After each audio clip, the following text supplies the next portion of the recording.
Berlatar di sebuah pelabuhan, cerita diawali dengan memperkenalkan seorang oknum polisi bernama Josung terlihat menemui sekelompok Yakuza karena memang telah bekerja sama dalam bisnis penjualan narkoba jenis baru bernama Hyper, di mana kejahatannya nyaris saja terbongkar oleh ketua divisi narkotika yang kini sedang disandra oleh para Yakuza tersebut.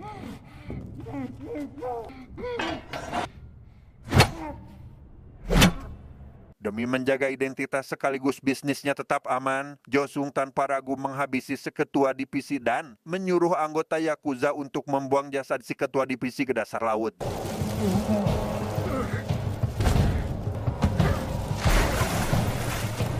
Dan kisah akan tetap berfokus pada detektif Ma alias Ma Dong-suk yang kini sudah naik jabatan dan beralih dinas ke kantor kepolisian Metro. Ia yang bergabung dengan tim penyelidik khusus yang dipimpin oleh sang ketua bernama Baek kini mendatangi sebuah lokasi gedung apartemen dengan maksud dan tujuan untuk menyelidiki kasus seorang wanita yang ditemukan tewas akibat bundir. Setelah rekannya bernama Manje memeriksa kondisi kamar apartemen si wanita, ia menyimpulkan jika wanita itu sebelumnya telah mengadakan pesta khamer dan menemukan petunjuk berupa sebuah nama klub malam yang besar kemungkinan sering dikunjungi oleh wanita ini. 손목 밴드에 이렇게 써 있었어요. 클럽 오렌지? Untuk memastikan apa alasan kematiannya, Ma Dong-suk membawa jasad si wanita ke kantor forensik untuk melakukan otopsi, yang mana hasil pengecekan ditemukan bahwa penyebab utama kematian si wanita sebenarnya adalah overdosis akibat ia telah mengkonsumsi Hyper. 지금 사망자 혈액에서도 꽤 많은 양의 마약이 검출됐어요. 그럼 사망한 후에 누군가 던졌다. Mendengar hal itu, Ma Dong-suk jadi curiga jika si wanita ini sebenarnya tidak melakukan bundir melainkan ada orang lain yang memasukkan kematiannya. Setelah memberitahukannya pada atasan, ia pun memutuskan untuk menyelidiki lebih lanjut terkait kasus ini. 형, 이거 살인 사건이야. 진짜야? 이거 내가 할게. 넘기지 마. Ditemani Manje, mereka pergi ke sebuah klub malam sesuai petunjuk yang didapat. Berkat bantuan dari kenalannya yang bernama Same, mereka dipersilahkan masuk oleh penjaga di sana karena Same mempunyai koneksi luas di bidang tempat hiburan malam.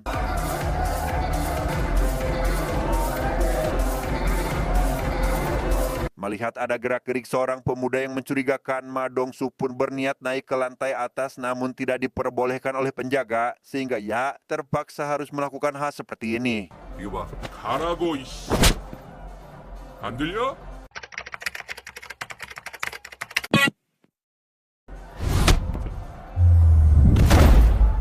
Untuk memastikan barang apa yang dijual oleh si pemuda, Ma Dong-suk lekas mengikutinya ke kamar mandi dan menemukan fakta bahwa pemuda itu adalah pengedar barang haram. Setelah mengamankan satu pembeli dan barang buktinya, ia langsung masuk ke ruangan lain untuk menangkap para pengedar yang lainnya dan... 아니 근데 이 씨발 앉아있어. 존나 부장 새끼를! Sementara Ma Dong-suk menangkap para pengedar termasuk pemilik klub itu untuk dibawa ke kantor, kita dialihkan pada Josung CS yang kini sedang mengadakan pertemuan dengan mafia asal China dengan ditemani rekan bisnisnya dari Yakuza yaitu Tomo. Mereka menawarkan Hyper pada mafia tersebut dengan menunjukkan sampel barang untuk membuktikan keasliannya. 반갑습니다 회장님. Karena jenis Hyper sulit dicari, si bos mafia yang bernama kita panggil saja Yuli pun langsung tertarik dan lekas bertanya perihal berapa banyak yang bisa dirinya dapat. Josung memberitahu bahwa dirinya saat ini hanya dapat menyiapkan sekitar 20 kilo Hyper. Namun karena itu sudah lebih dari cukup, Yuli sama sekali tak keberatan dan memberikan sejumlah uang sebagai DP-nya. 계약금입니다. 아! 너식 경기. Keesokan paginya, Ma Dong-suk CS memeriksa hasil rekaman CCTV dan menemukan bahwa pada malam sebelum kejadian, si wanita terlihat sedang bersama seorang pria. Penasaran dengan identitas pria itu, ia pun menginterogasi si pemilik klub hingga akhirnya mengetahui jika pria itu bernama Hiroshi yang sudah sejak lama mengedarkan barang haram di klub tersebut. 새끼 지금 어디 있어? 강남 아니면 인천에 있을 건데 잘은 모르겠습니다. Mendengar hal itu, Ma Dong-suk langsung membagi tugas timnya di mana ia dan Manje akan mendatangi klub lain sedangkan sisanya pergi ke tempat Hiroshi untuk melakukan penangkapan. Masih ditemani Same yang mengenal banyak tempat hiburan, Ma Dong-suk pergi ke salah satu klub malam yang diduga menjual barang haram. 이런 Setibanya di lokasi yang dituju, Ma Dong-suk langsung menghajar penjaga di sana dan lekas menggeledah setiap laci hingga menemukan kantong Hyper. Saat menginterogasi pemiliknya, barang tersebut rupanya juga didapat dari Hiroshi selaku anggota dari kelompok Yakuza. 아, 히로시? 야쿠자. Beralih pada baik CS yang baru tiba di kamar apartemen Hiroshi, mereka langsung melakukan penggerebekan tepat saat Hiroshi dan satu rekannya sedang menyiapkan Hyper. Sempat dibuat kewalahan, baik CS terus berjuang sekuat tenaga demi bisa mengamankan keduanya dan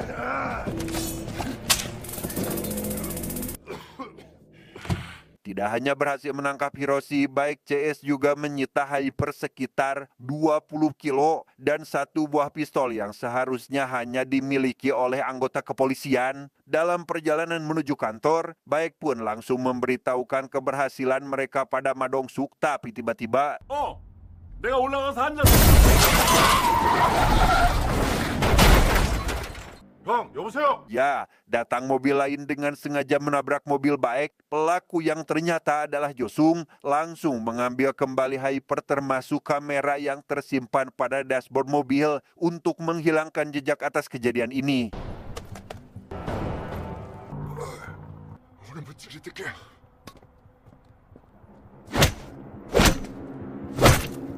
Setelah menghabisi Hiroshi, Josung CS pergi ke perusahaan baik karena kesal akibat nyaris kehilangan Hyper itu. Ia menyalahkan baik atas keteledoran Hiroshi dan memintanya agar kembali menyiapkan Hyper tersebut karena Hyper tersebut harus diberikan kepada Yuli.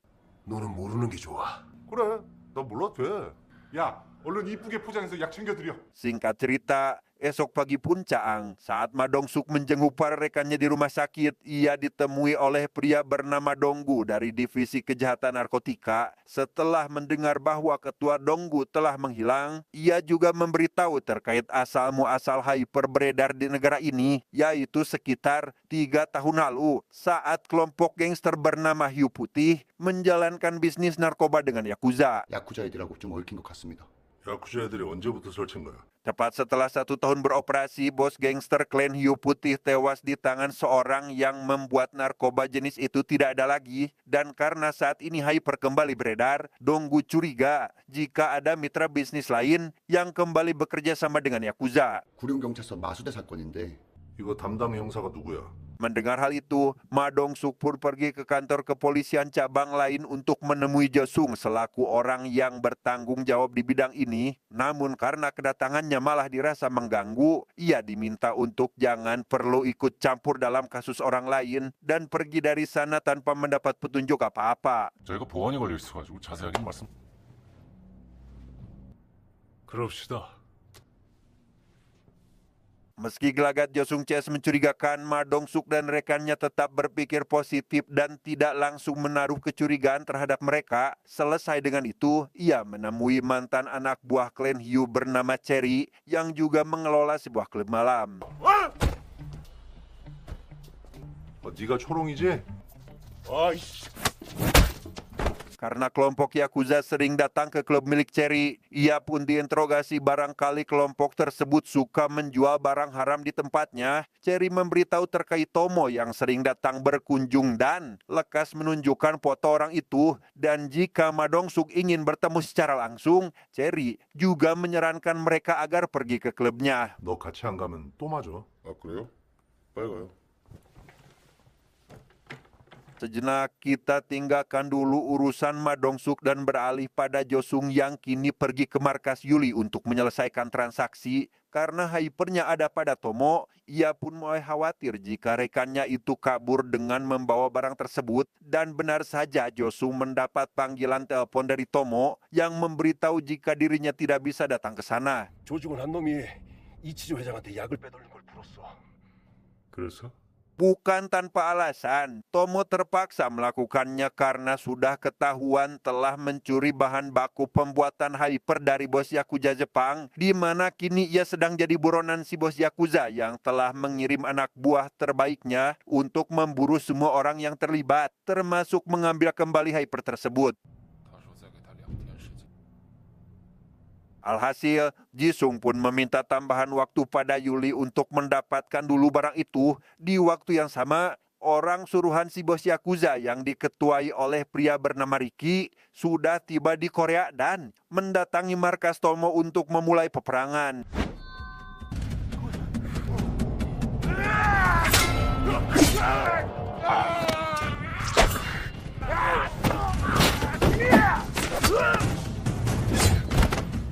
Karena Tomo tidak ada di sana, Riki Chase pun langsung bergegas pergi ke apartemen tempat pria itu tinggal, sehingga tepat ketika Tomo hendak pergi dengan satu anak buahnya, mereka malah dicegat oleh anak buahnya yang telah berkhianat dan disusul Riki Chase yang juga baru tiba di sana. Ma Dong-suk sendiri kini baru tiba di klub milik Cherry dan langsung diantar masuk oleh asisten pria itu, yang di sana ia malah mendapat perlakuan tidak layak oleh salah satu anak buah Tomo yang ada di sana sehingga 저 말귀를 못 알아듣지. 아, 이 새끼들 말을 못 알아듣지.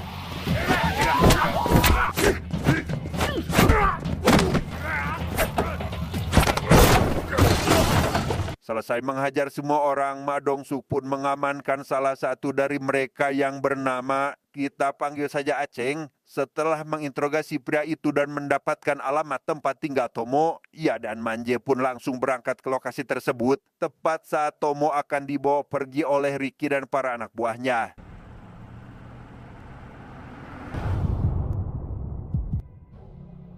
야, 빼. Menyadari hal itu, Ma Dong-suk langsung meminta Manje agar menghadang mobil anak buah Riki dan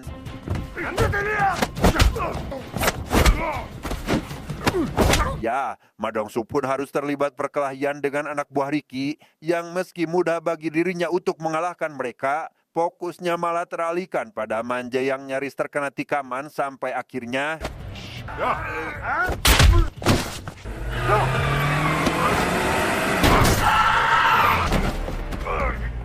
setelah mendapat perawatan, keesokan paginya Ma Dong-suk menemui Donggu dan mendapat kabar bahwa Tomo telah ditemukan tewas di dermaga, sehingga untuk memastikan siapa Riki dan apa alasannya menghabisi Tomo, ia pun menginterogasi Aceng selaku orang yang bermitra dengan Yakuza. 네가 야쿠자들이랑 하는 일이 뭐야?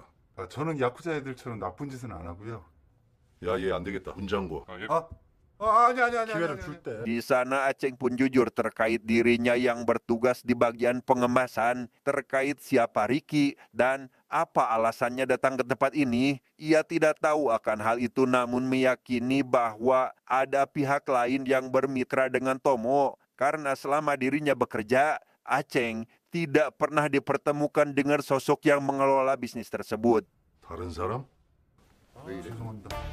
다시 돈다. 코드를 뽑아. Setelah ingat jika bahan baku pembuatan obat adalah hasil curian dari bos Yakuza, Aceng kembali menjelaskan jika besar kemungkinan bos Yakuza sudah menyadari hal itu dan sengaja mengirimkan Riki untuk mengambil lagi barang yang dicuri, sehingga Ma Dong-suk yang akhirnya memahami situasi tersebut memutuskan untuk mencari keberadaan narkobanya terlebih dahulu. 일단 우리가 약부터 빨리 찾자. 아, 씨발 역시 우리 그 형님. 미쳤어? 저리 찌그러져. Singkat cerita, malam pun poek. Salah satu anak buah Josung yang mencari keberadaan Hyper di kantor Tomo harus mengalami nasib sial karena Riki Chase juga datang ke sana, di mana ia dihajar habis-habisan dan harus kehilangan nyawa di tangan pria tersebut.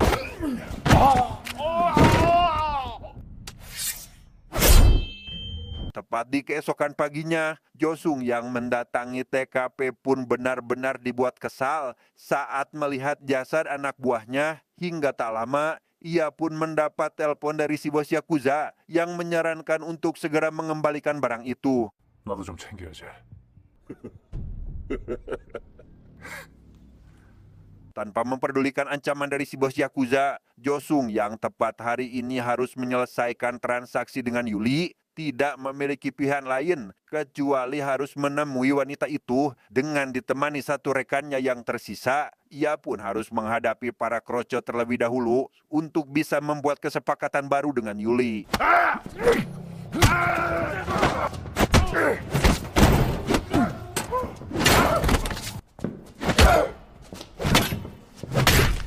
Di waktu yang sama, Ma Dong-suk mendatangi TKP tempat anak buah Josung tewas, mendengar informasi dari tim penyidik bahwa korban sempat mencari sesuatu di tempat itu, membuatnya curiga jika Josung dan anak buahnya terlibat dalam kasus ini karena barang yang dicari bisa saja adalah Hyper.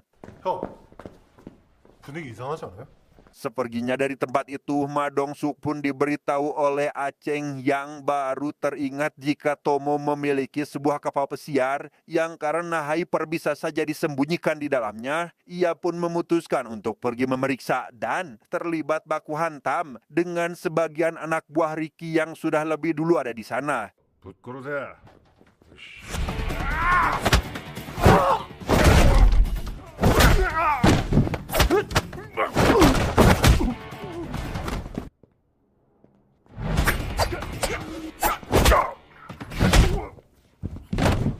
Setelah mengamankan anak buah Ricky, Ma Dong-suk dan rekannya menemukan tumpukan kunci kapal pesiar yang salah satunya memiliki logo Yakuza. Curiga dengan kapal pesiar itu, ia pun langsung menggeledah seluruh isi kapal hingga berhasil menemukan Hyper yang disembunyikan oleh Tomo. 할퍼다. Untuk memastikan apakah Josung terlibat atau tidak dalam kasus ini, Ma Dong-suk pun menemui Cherry selaku mantan anggota geng hiu putih untuk memanfaatkannya. Ia ingin Cherry menghubungi Josung dan menunjukkan bahwa Hyper tersebut kini ada padanya. 여보세요? 기억하시려나? 저 백성 오빠. 아니 어쩌다 보니 저 하이퍼. Setelah meminta Cherry agar datang menemuinya di suatu tempat, Josung yang sadar betul jika itu hanya sebuah jebakan pun langsung bergegas ke tempat Ricky untuk mengajukan kerjasama. Sehingga tepat ketika Cherry tiba di lokasi ketemuan, orang yang ditemui Cherry saat ini bukanlah Josung, melainkan Ricky dan para anak buahnya. 좋댔네 씨발. 형님! 형님! Bukan hanya Cherry, Ma Dong-suk pun dibuat tumbang setelah bagian kepalanya dihantam menggunakan tongkat bisbol. Namun tebak, apa isi di dalam tasnya? 소금이네. 좋댔다. Ya, isi di dalam tas tersebut bukanlah Hyper melainkan garam yang awalnya untuk memancing Josung. Tas yang asli kini ada pada Manje yang sedari tadi menunggu di dalam mobil. Sadar jika dirinya sedang dipermainkan, Ricky pun memutuskan untuk menyandra keduanya sampai mereka mau buka suara terkait keberadaan Hyper tersebut. 소금이라니. 거기서 들어대고 해. 하이. Di dalam mobil sendiri, Manje yang mulai khawatir karena Ma Dong-suk tak kunjung keluar, memutuskan pergi guna memeriksa keadaannya, tetapi 한번 올라가 볼까요? pada akhirnya Josung berhasil mendapatkan tas tersebut dan langsung pergi karena pihak kepolisian mulai berdatangan. Di waktu yang sama, Ma Dong-suk yang sedang diinterogasi pun dihajar habis-habisan oleh anak buah Ricky sampai akhirnya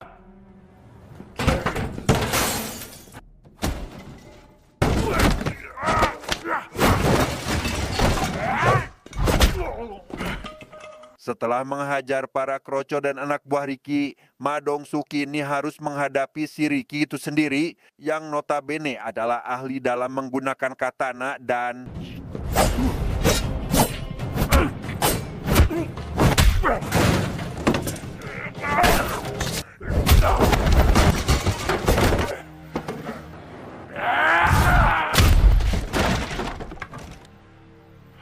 setelah Ricky berhasil dikalahkan, Ma Dong-suk dan para rekannya yang baru tiba di sana pun langsung berangkat ke lokasi tempat Josung berada saat ini. Yang tepat ketika pria itu hendak kabur dengan membawa tas tersebut, Ma Dong-suk dengan sengaja menabrakkan mobilnya sehingga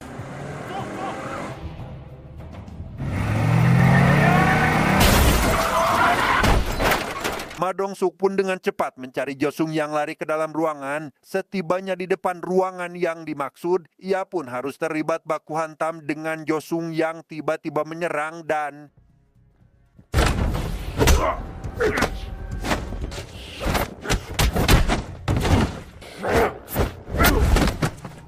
setelah membuat lawannya terpojok, Ma Dong-suk malah ditawari kerjasama oleh Josung dengan berjanji akan membagi 2 hasil penjualan. Namun karena Ma Dong-suk bukan aparat yang terbiasa dengan yang namanya suap, ia pun jelas menolak tawaran itu dan kembali menghajar Josung hingga tak sadarkan diri.